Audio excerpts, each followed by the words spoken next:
everybody, Sean from Movie Assault here, and it's time once again for another movie review. This time out, I wanted to review Westworld, which was written and directed by Michael Crichton and stars Richard Benjamin, James Brolin, and Yul Brynner. This is a science fiction classic, basically. Came out in 1973, and it tells the story of a vacation destination called Delos, which is made up of three separate areas. There's medieval world, Roman world, and Westworld. And what these are essentially fantasy playgrounds where somebody can pay $1,000 a day to travel to and do whatever they want. And the way they can do this is because those worlds, medieval world, Roman world, and Westworld, are all populated by these humanoid android robots that are virtually indistinguishable from people. The only way you can tell the difference between a human and one of these robots is looking at their hand. For some reason, their hands don't look quite right. They have like ridges on the inside of their fingers. It's really kind of odd that that's what they couldn't get right. But the film follows two men played by Richard Benjamin and James Brolin. James Brolin's character has actually been to Westworld before, and Richard Benjamin's character, Peter, has never been there. He's kind of very nervous, full of all sorts of questions about what you can and can't do. And you can do anything. And that's the whole hook of Westworld and Roman world and medieval world. You can do whatever you want. So if you want to rob a bank, you can do that. If you want to get in a romantic relationship, you can do that. You can get in a fight. You can get in a gunfight. And nothing will happen to you because Delos has safety procedures to protect humans from getting hurt. One of the things they show in the movie is that the guns have sensors on them. So if you aim it at something with a warm body temperature, it won't go off. But if you aim it at one of the robots, it will go off because they don't have a body temperature like a human does. They don't explain how swords and like bows and arrows and things like that don't hurt people, but I digress. Anyway, what happens is Peter and James Brolin's character, his name is John. Peter and John get into character, basically. John immediately gets into character because he's been there before. And Peter has a little bit of trouble. He actually orders a martini at one of the saloons. He's not really fitting in.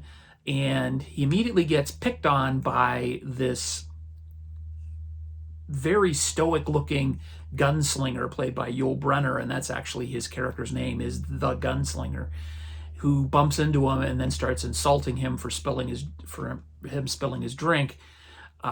So John starts egging Peter on, and they get into a gunfight, and Peter ends up killing the gunfighter or the gunslinger. And what happens is at night the technicians come in, pull all the robots back into the repair area and fix them up. Well, what they're finding is that a lot of the androids are experiencing what they call a central core failure or something to that effect. And it seems to be working its way through all three areas of the park like a disease, and they're not really sure what causes it. But before they can do anything, the androids start circumventing their safety precautions, and people start getting hurt.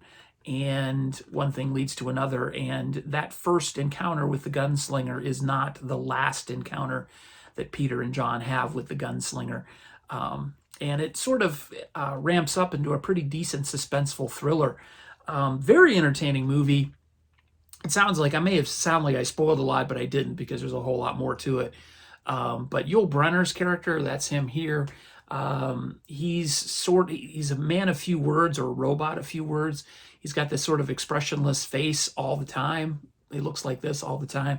Apparently he is also parodying or riffing on his character from the Magnificent Seven.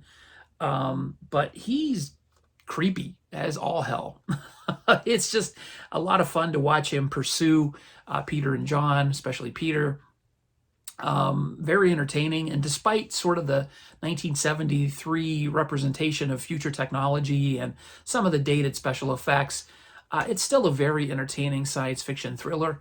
The visuals may not hold up, but the premise does, and the premise is really strong. So strong, in fact, that you may be aware of Westworld, the TV show, before you knew that it was based on this movie. And the TV show, which I have not seen, but based on what I've read about it, it is built on the thematic elements that are started with this movie. This was also followed up by a sequel called Future World, which I have not seen, and is supposedly not anywhere near as good, but I can't say because I haven't seen it. But yeah, Westworld, great movie. I give it 8 out of 10. Really, really enjoyed this.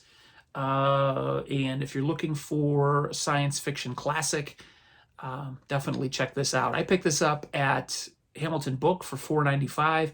You could probably find it for a similar price if Hamilton Book still has it, or you can probably pick it up cheaper somewhere else.